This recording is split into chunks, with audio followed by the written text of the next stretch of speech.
Eastwood Jr. grew up in a number of Californian locales. The hardships of the Great Depression, which Eastwood experienced as a child, indirectly influenced the inner strength that many of his characters eventually displayed. By the time he reached maturity, he stood an astonishing 6'4" and worked a variety of routine occupations, living the kind of unadorned working-class realism that would eventually become a defining characteristic of the men he represented on television. He worked as a lifeguard, lumberjack, and gas station attendant. Not even his Hollywood debut was very glitzy, found practically by accident. Before his breakthrough arrived, he attended acting school, went to auditions, and played minor, unmemorable parts for years. Naturally, Eastwood's breakthrough came in the late 1950s, when he was cast in the lead in the television western Rawhide. Rawhide was responsible for introducing America to Eastwood's signature steely, subdued presence. However, it was his renowned partnership with Italian filmmaker Sergio Leone that turned him from a well-known TV personality into a global superstar. Eastwood introduced the world to the man without a name in movies like The Good, The Bad, and The Ugly in A Fistful of Dollars for a Few Dollars More, a mysterious, cigar-chomping anti-hero whose hazardous serenity, sarcastic wit, and moral ambiguity permanently altered the Western genre. His persona developed its own mythology, the suggestion that violence was always a heartbeat away, the squint, the quiet, and the seething intensity. However, Eastwood was never satisfied with being confined to just one picture. With the part of Inspector Harry Callahan in Dirty Harry in the 1970s, he once again reinvented himself, bringing to life a figure that mirrored the fears of a chaotic time. Harry was controversial, harsh, and uncompromising, an officer who operated in the liminal area between justice and the law. "Go ahead, to make my day," became one of the most famous quotes in film history, solidifying Eastwood's status as a pop culture influence that few of his peers could match. He proved that he was more than just an actor portraying idols with every movie. He served as a gauge of culture. Eastwood's aspirations drew him behind the camera even as he flourished on film. Play Misty for Me, his 1971 directorial debut, showed a filmmaker interested in human vulnerability, emotional depth, and nuance, characteristics that stood in stark contrast to the taciturn portrayals that brought him fame. His filmmaking career became into one of the most lucrative in American cinema throughout the years. He established himself as a master storyteller with films like Unforgettable, Million Dollar Baby, Mystic River, Letters from Iwo, and Gran Torino. These pictures were both personal and global, intimate and vast. He believed in giving characters space, allowing situations to develop, and having viewers feel rather than be told through his style.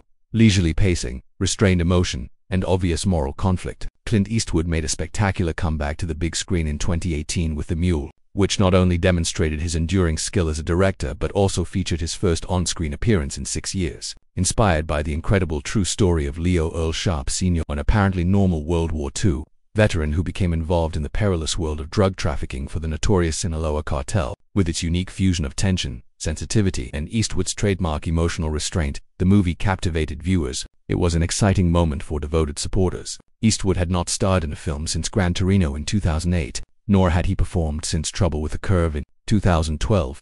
Viewers were reminded of the captivating on-screen persona and skillful storytelling that have characterized his illustrious career for decades. By his comeback, which seemed like a cinematic event, in order to maintain the momentum, Eastwood pursued this project in 2019 with a potent biographical drama, Richard Gould, stepping behind the camera once more to tell an engaging true narrative to viewers.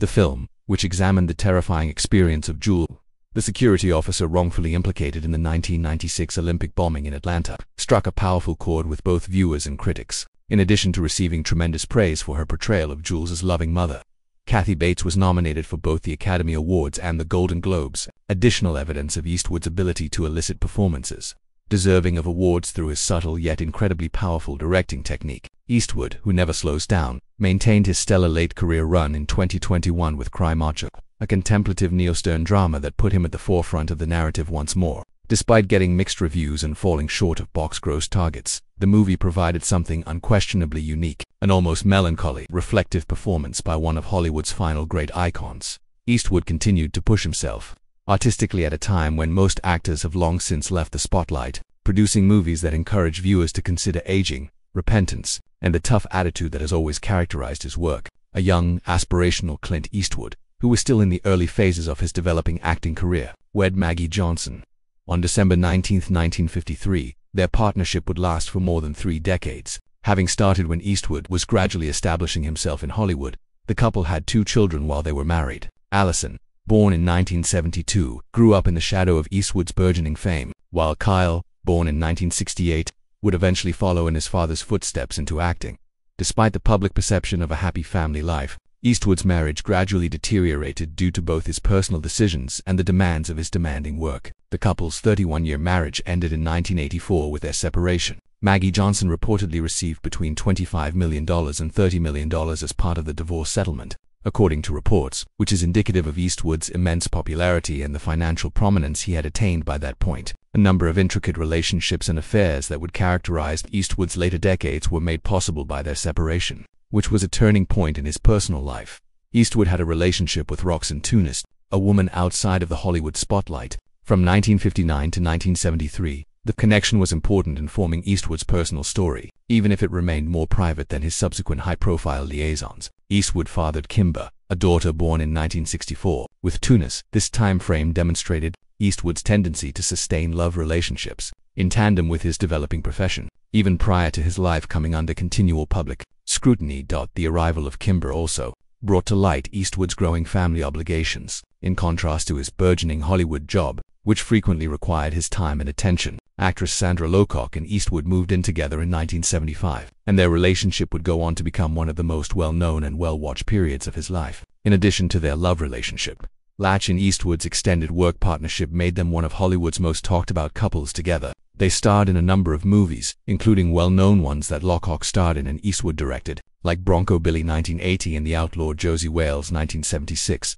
Their relationship, which lasted until April 1989, was characterized by both personal upheaval and professional synchronicity. In addition to fathering at least 3 children outside of his relationship with Latch, Eastwood is said to have had a number of other relationships during this time, which is evidence of his complicated personal life. Eastwood's reputation as a guy whose personal life was as complex and nuanced as the roles he played on screen was solidified during this time. Jocelyn Reeves, a flight attendant, was one of Eastwood's lesser-known but important connections.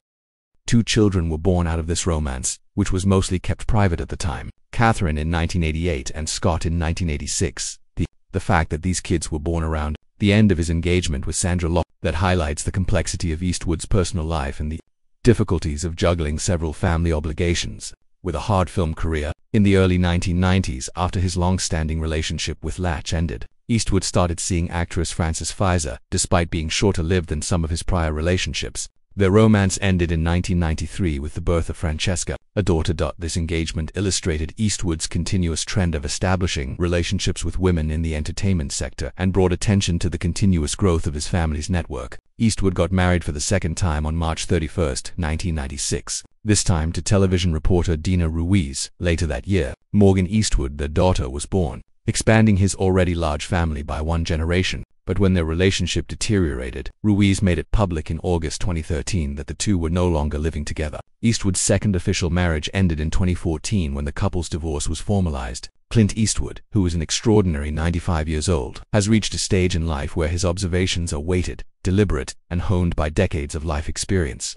He therefore spoke candidly about Tommy Lee Jones, another great of American film, with the type of contemplative clarity that only time can foster. Eastwood didn't make any quick remarks or provide kind words of appreciation. Rather, he leaned back, gave the matter considerable thought, and then gave himself permission to answer with the depth and candor that have characterized his directing and performances. He claimed that Tommy Lee has always been a force to be reckoned with. You don't need to see him when he enters a room. There's a weight, a presence. Jones stands out to Eastwood, who has encountered almost every type of actor from the flamboyant to the delicate, from the unpredictable to the highly prepared, as someone who possesses a unique blend of intelligence and intensity. He continued by elaborating with that subtle, dry humor that loyal followers immediately identify. He could look at you as if he already knew the answer to the question you were going to ask. And I always appreciated that. Eastwood said, "You are not qualified to teach that. It is something that you are born with. Or perhaps you deserve it by experiencing a lot of life before you were photographed." Jones, in Eastwood's opinion, was one of those exceptional actors who never had to oversell themselves. Their ability to say more with a glance than other actors could with a page of dialogue was what gave them their power, because it reflected his own lifelong approach to acting. Eastwood appreciated the discipline that went into that kind of minimalism. "Tommy doesn't waste energy," he said. "He doesn't waste words. And I've always respected actors like that. You should speak if you can do so without being heard." Many listeners were taken aback by Eastwood's kindness in his speech, kindness that his public presence doesn't often convey. He said that Jones raised the bar just by being prepared, adding gravity to every set.